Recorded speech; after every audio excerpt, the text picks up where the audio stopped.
The ache of betrayal, the shame of being replaced, and the humiliation of knowing her own sister had been part of it. It was enough to threaten a slow, downward spiral, but Emma refused to drown. If she had nothing left, she still had her will.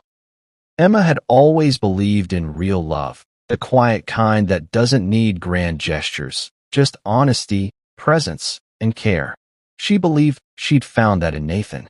They married in their late 20s and built a life together in a quiet suburb outside Seattle.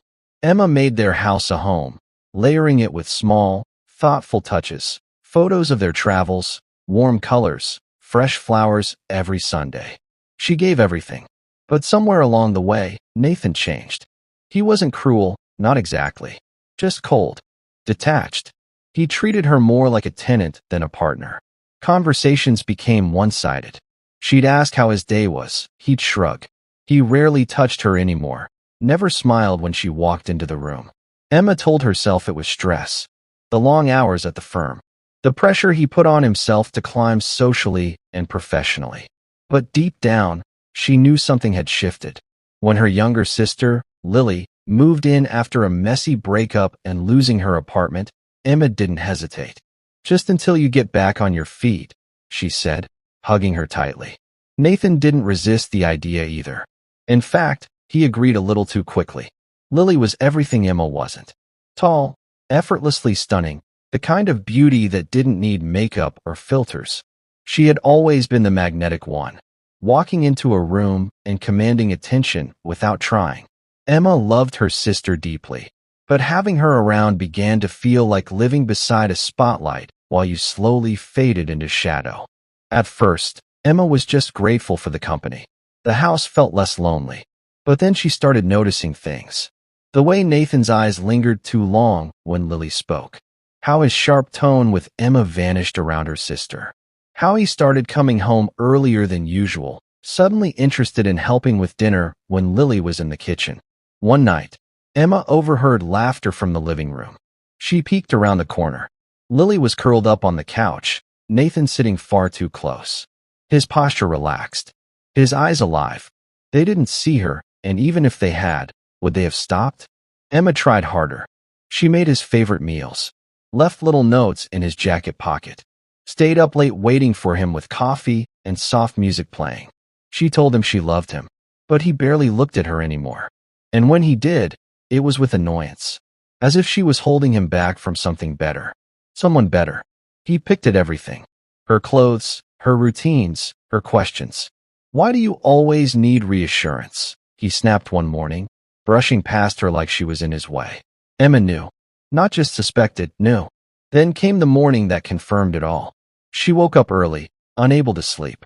The sun was just beginning to rise, casting a soft gray light through the windows. She padded into the kitchen barefoot and stopped.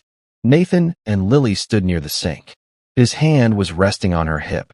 Her fingers lightly touched the front of his shirt. They froze when they saw her. Lily pulled away, eyes wide. Nathan just stared, emotionless, like the whole thing didn't even deserve an explanation. Emma didn't cry. She didn't scream. She picked up the kettle and calmly poured herself a cup of tea. Her hands shook slightly, but her face remained still. She had loved him through silence, distance, and rejection. She had offered him grace, loyalty, and time, and he had treated her like a placeholder.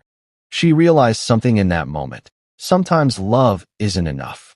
Not when the person you're giving it to is obsessed with status, with appearances, with having something, someone, who reflects the version of success they crave. Emma didn't say a word to them that day, but inside, a quiet clarity had begun to grow. She wouldn't fight for him anymore. She wouldn't beg to be seen. She had given him everything. Now, she would take herself back. Emma stood at the threshold of their once shared home, a single suitcase by her side and a heart heavier than she'd ever known. The silence of the house seemed to echo every moment of her love that had gone unnoticed, unreturned, and ultimately betrayed. She looked back only once before stepping into the cab. There was no dramatic goodbye, no shouting, no tears in public, just quiet heartbreak and a soul trying not to shatter. Leaving Nathan had been the hardest decision she had ever made, not because she still loved him, but because she had loved him so deeply. because she had built her world around him, and now, at 32, she was starting over with only herself to lean on. The days that followed weren't graceful. Some mornings she barely got out of bed. The ache of betrayal, the shame of being replaced, and the humiliation of knowing her own sister had been part of it. It was enough to threaten a slow, downward spiral. But Emma refused to drown. If she had nothing left, she still had her will. She began with small steps, morning walks, journaling, buying herself fresh flowers.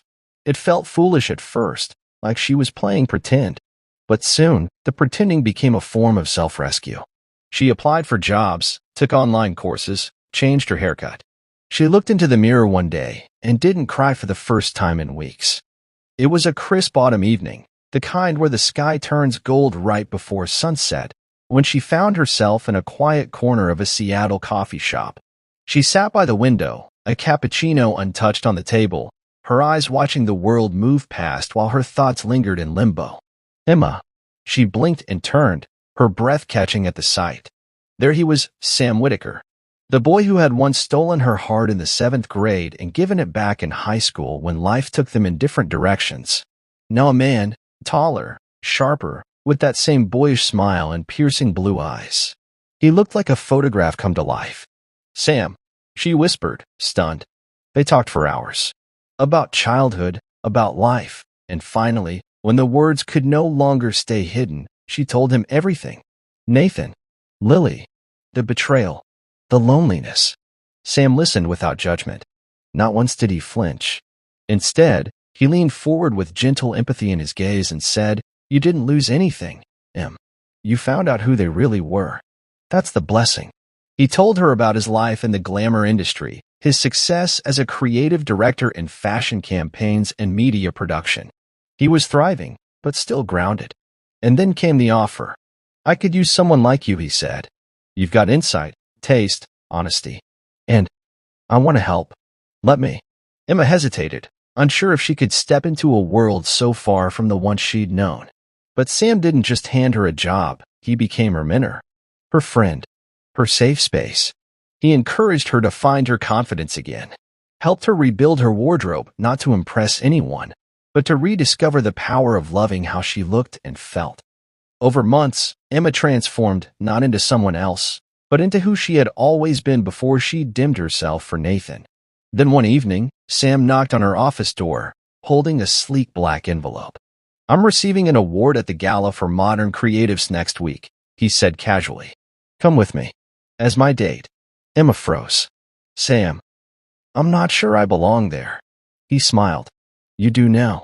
And it's time people saw it." That night arrived faster than she expected. The ballroom was glittering, the cameras flashing. And there she was, Emma, radiant in a deep emerald gown, her arm looped through Sam's. Poised, confident, smiling. The image was splashed across entertainment websites by morning. Mystery Woman with Sam Whitaker, the new power couple? Nathan saw it on his tablet as he scrolled half-distractedly during breakfast.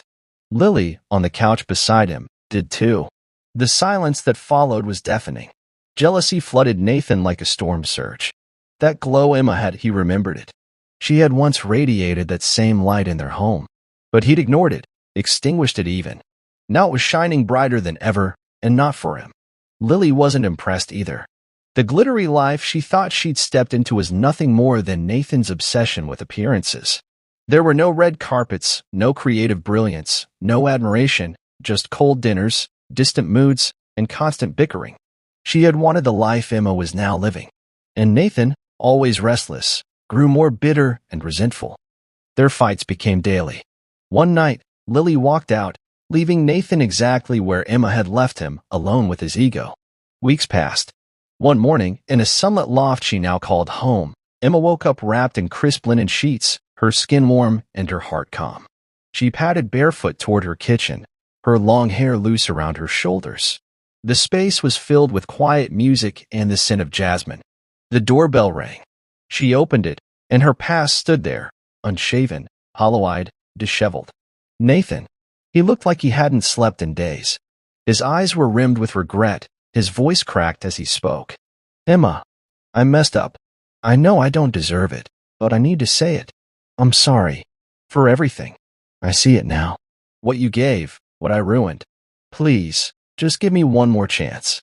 Emma stood still, calm, almost serene. She looked at him for a long moment, at the man she had once loved and the ghost of who he used to be. I forgave you already, she said softly, but I'm not the woman who needs you anymore. She's gone, and I'm not making that mistake again. With that, she closed the door. Not out of bitterness, out of peace. Behind her, sunlight spilled across her hardwood floors. A new chapter was waiting, and this time she was writing it for herself.